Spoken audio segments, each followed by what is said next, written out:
ancient mountains of South America, like Cotopaxi, 19,000 feet high, are very different.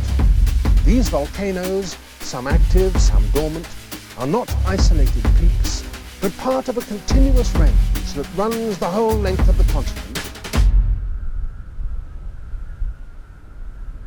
Okay, so you should probably know this isn't a story about Cotopaxi.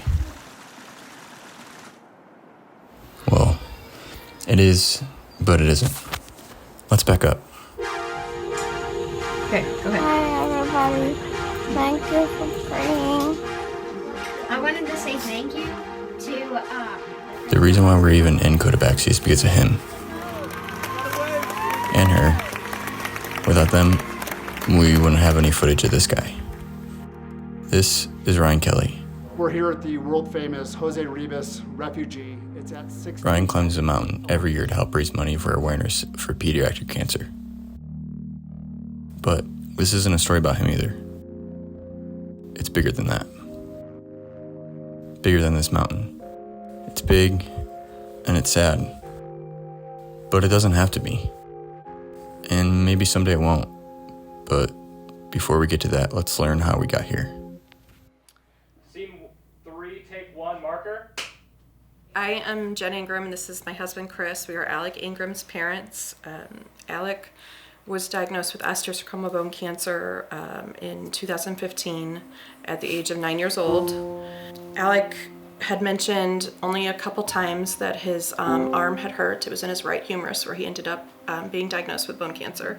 Blew it off and said growing pains.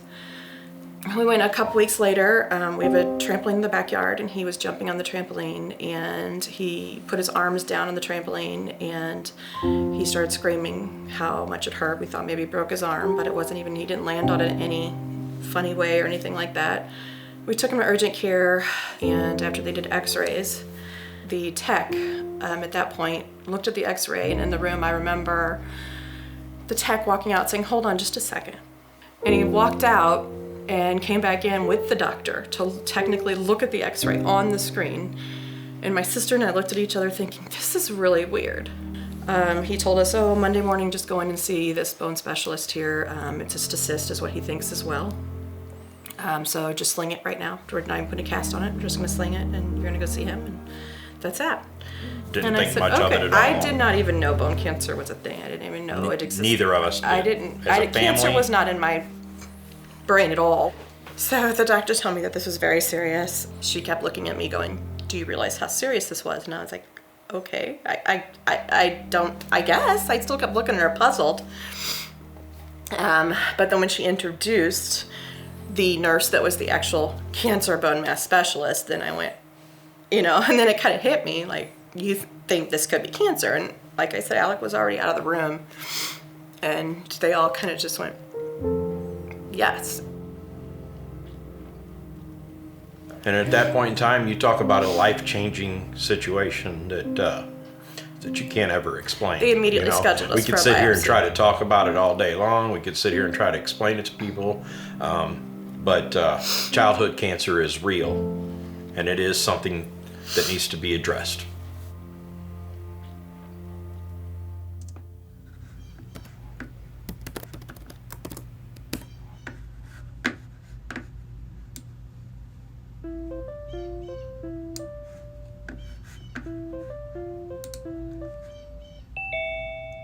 Nothing about pediatric cancer makes biologic sense. Like, no child should get cancer. And it also doesn't make logical sense. It's something that nobody can really wrap their head around. And I think that the vast majority of time, in the top 3 questions that parents ask when they find out about a new diagnosis is, how did this happen? And very, very rarely do I have a how or a why, which is frustrating. And the way that we treat pediatric cancer is different. There's not as much funding for pediatric cancer. Some of that has to do with there's not as much money to be made in pediatric cancers, because even though in my world it's very common, the vast majority of people never interact with a child that has cancer. But we all know adults that have had cancer. So from a pharmacology standpoint, like who's making the drugs, all of that, there's not as much money to be made in that. So there's not as much research. All of those sort of things play into it. So we lag behind in pediatric cancers.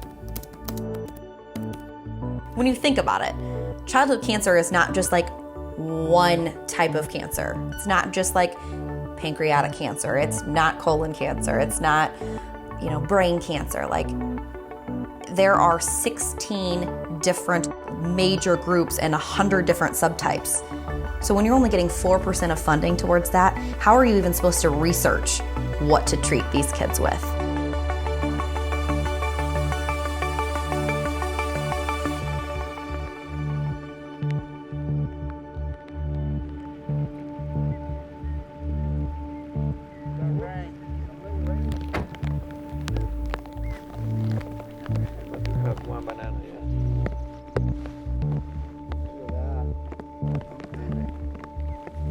Do you want a banana? It's a good source of potassium. Yeah, all right. Yes, so Cotopaxi is the second highest mountain here in the country. It's 19,347 feet high.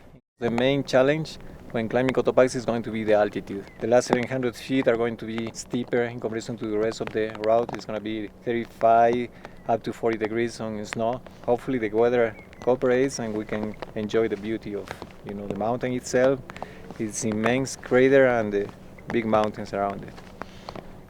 So April's going to be working on the paperwork to make it official. We're going to hire you, legit hire you at the Home Loan Expert office. So be an employee like everybody else. You're going to enjoy it.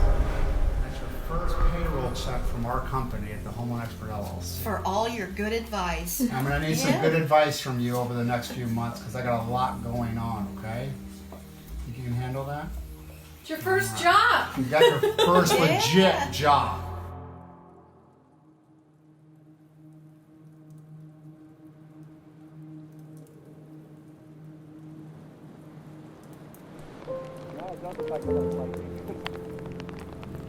I'll follow your lead.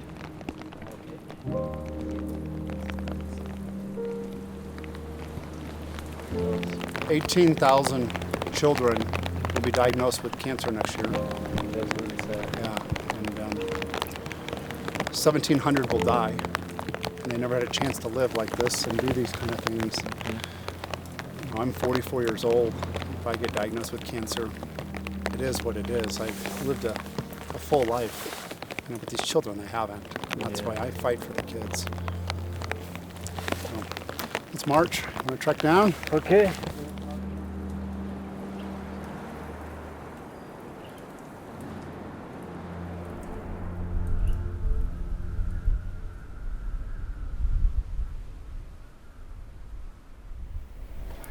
The year after I was diagnosed was the Junior Miss Effingham County Fair Queen pageant. I have wanted to do that since I was very little. I did it for the first time in 2015 and I got second runner-up. The next year after that, 2016, I was not able to because I was in bone marrow transplant with 100 days of isolation. But in 2017, I finally was able to compete, and then I ended up winning. I ended up getting Junior Miss Effingham County Fair Queen. That was where Crowns Fight Cancer was born. It was whenever I really knew I have this crown, I need to use it way more than anyone before me. I need to raise awareness for childhood cancer. I want to help kids who are in my position achieve quality of life, be able to live their life to the fullest, be able to just live again, not just have their whole reality be a hospital, nurses being poked and prodded, chemotherapy. That should not be their reality.